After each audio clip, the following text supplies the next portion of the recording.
is really run by the Department of Health. Okay. Through the contract. We were noticing their billboard this morning. Yes. Beautiful billboards. Yes. So they, they needed to be part of this whole process, and we signed what's called a memorandum of understanding with them, Bloomberg's administration, and off we went. And the thing I don't think people realize is we're not part of the city government. We are private, not-for-profit, and also we don't take a dime of money from the city. As a matter of fact, we give the city money, in the form of grants to animal care and control, because they're really the focus of all of our efforts. That's where the animals at risk are in animal care and control. So those are the animals we're all trying to save.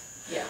Jane, I know that in different municipalities, and a lot of this goes back to fundraising, but they will actually kill an animal after 3 days if it hasn't been claimed by an owner. How many days do you have in New York City if you lose your pet to find it? The state law says 5 days outside of New York City, that they're supposed to be if it's a stray weight, it's supposed to be 5 days. They're supposed to hold the animal before they either adopt it out or transfer it or kill or euthanize it. In New York City, it's 48 hours, but that effectively usually translates into 72 hours because they're only open 12 hours a day, and the city council said, well, if you're not open to the public 24 hours a day, 48 hours doesn't really mean anything. It needs to be 72 while you're open. So it's about a 72-hour straight wait we have in New York City. That's so frightening. I mean, when you think about your animal getting away from you, and you've got 72 hours to find it. Well, we don't have a clock in New York City, though. There's many animals that stay a lot longer than 72 hours. Matter of fact, the waiting time, animals can stay a week, 2 weeks, while they're searching for placement for them or while they're waiting for them to become adopted. So it's not like there's at the end of 72 hours, something will happen. At the end of 72 hours, if it's a stray, something really good may happen. They are then available for adoption, or they're available to be transferred to one of the groups to help get adopted. So with us, it's ACC does not have a time clock on that animal. It really depends on, is it going to be an animal we can get adopted? Is it going to be an animal we can transfer to one of our partner groups to help get them adopted? Or is this an animal that's either too injured or, behaviorally challenged to really safely put out in the public? Do you have someone that works with the behaviorally challenged animals before they're... All of our group, well, actually, ACC has volunteers, very dedicated volunteers that, walk the dogs and try to work with the dogs. Most of the time, the groups will take out the dogs that need a little more time to what we call behavior modification. If they have an issue with resource guarding or, they don't like something, the groups have a little more luxury of time to work with those animals. We have some animals that we end up with through the Picasso Veterinary Fund, as you mentioned before, that we have trainers working with. We have a beagle now named JD, who's cute as a button, but really needs a little work. So we have a trainer that we work with for JD, and hopefully we'll modify this behavior, and JD will be able to go on and get a new home, a good new home. What's the behavior? The behavior is basically, if he is on a leash and he meets a dog he does not know, he goes sort of ballistic.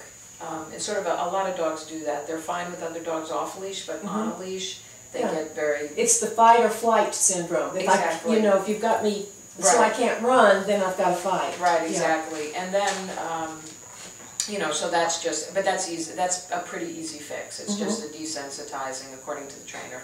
So JD is now having his behavioral makeover for the next 2 weeks, I think, and then hopefully we'll be able to get him placed. But he came out of animal care control. Okay. And I don't exactly know his story because I have some wonderful people who work with me who, are on the front lines of dealing with that.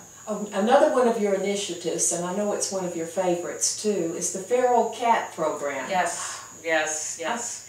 I actually sort of probably got into this through an older woman who I met at my veterinarian actually, and she was very involved with feral cats before there was really any structure around it. And the Feral Cat Initiative is, to me, one of the single most important initiatives and underfunded initiatives, unfortunately, because for a long time it's hard to measure. If you don't, a lot of grantors, if you can't measure the problem and you can't track your success, they don't want to fund it. And this is one of those areas that, thank God for Maddie's fund again, for a long time nobody was tracking data in shelters. I couldn't have told you, we've increased it from, or decreased euthanasia from 74 to 33% before Maddie's fund required this extensive reporting as part of their grant.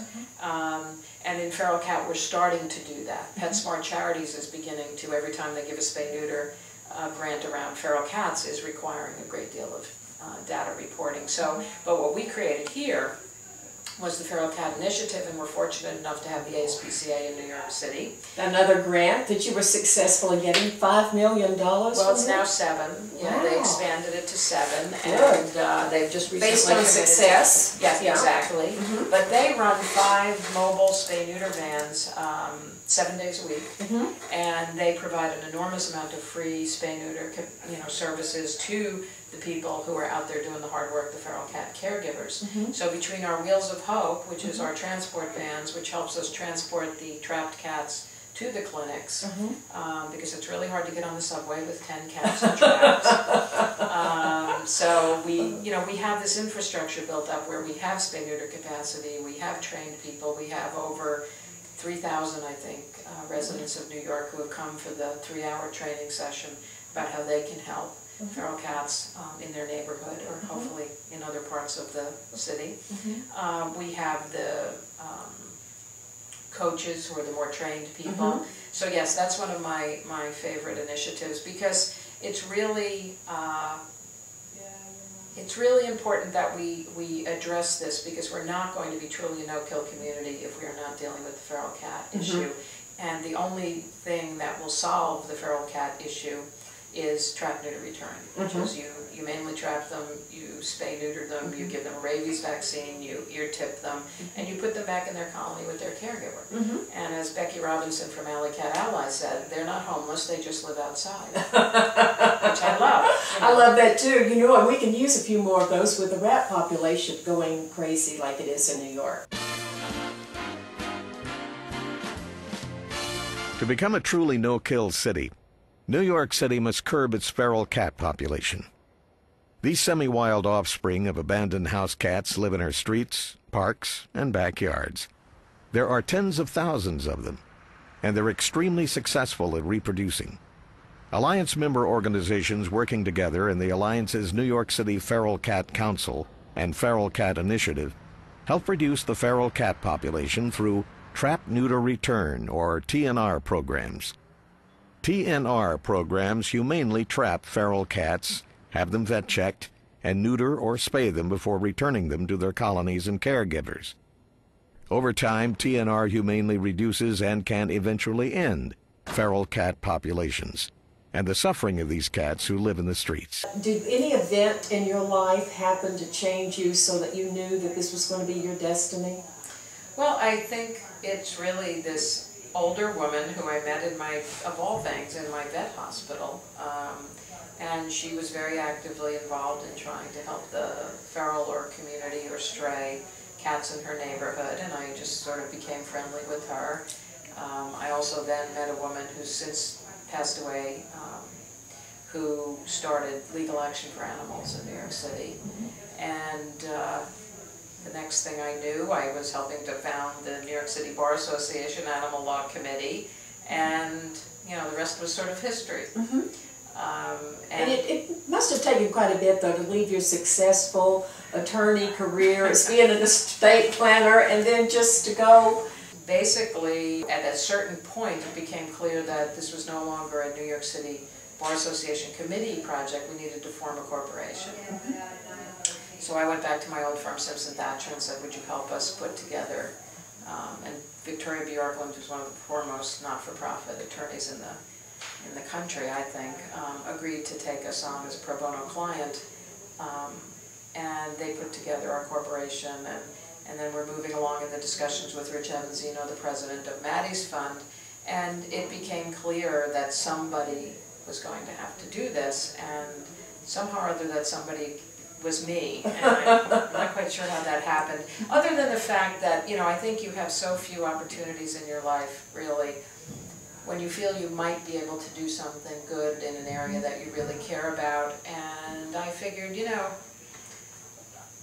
let me try, you know, yes, I'll step up and do this. Now, I think, of course, when I thought this, it was going to be a much shorter duration. I didn't realize I was signing up for quite as long as I was. Yeah, for life. The message we're trying to get out to people is that, you know, these animals are victims of circumstance. It's usually not their fault. They've done nothing wrong. And their person might not have done anything actively wrong, but they got divorced, they got evicted, you know, something happened in their life. The animal got lost.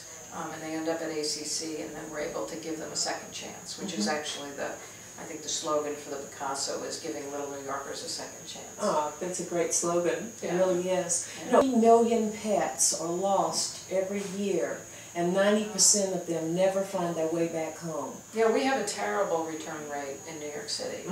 It's something like 2 to 4%, which is appalling. And it's, you know... It's less than the national average. Oh, yes, definitely. And we're actually less than the national average for dog licensing, too, which is why I'd love to do an educational campaign about, you know, a lot of people don't even realize you need to license your dog. I found that they think the rabies tag is a dog license. And it's like, no, that's your dog's passport home.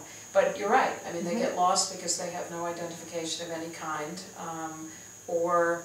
you know, their owners don't know where to look for them.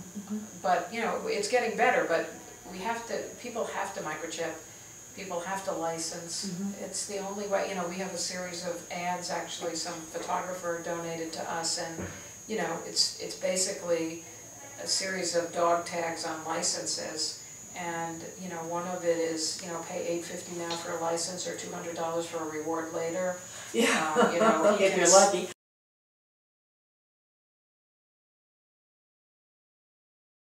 Really hope you will be on our board of directors, because we want to nationalize this so everybody would have one place to go on the internet and just take that microchip number. That microchip number will be posted, either this dog is missing or we found this microchip numbered pet. That would be great. That's the goal, and we want you to be part of this team, because boy, you have more experience than you, Jay. Well, I don't know about that, but I'd be happy to help get anything that will help animals get home and help it make it easier for people to really access the system, because I think a lot of people don't know where to go or what to do if they've lost or found their animal. We also have instructions about that on our website, which is animalalliancenyc.org. Would you repeat that again? Yes, it's animalalliancenyc.org, and then again, nycacc.org, which is Animal Care Control of New York City. It's fantastic what you do, and I really have appreciated you spending this time with us. I'd love to hear more of you. In fact, I would love it. Could you come out to the Hamptons and do a show out there? Sure, I'd love to. We'd love to have you do some of the sessions on the care of animals and a lot of the other things, because I know that our viewers are going to be absolutely thrilled with what we've learned today. Well, I'm happy to come out, and I bring some of my wonderful staff with me even, who can speak, you know, even more specifically about some of the things we're talking about today. That would be marvelous. Really great. Thank you so much, Right. Jay. Thank you. Great. Yes, it's true. New Yorkers love their animals. And the Mayor's Alliance for New York City's Animals embodies the city's commitment to helping them, saving lives and creating a bright future for all the wonderful animals of New York City.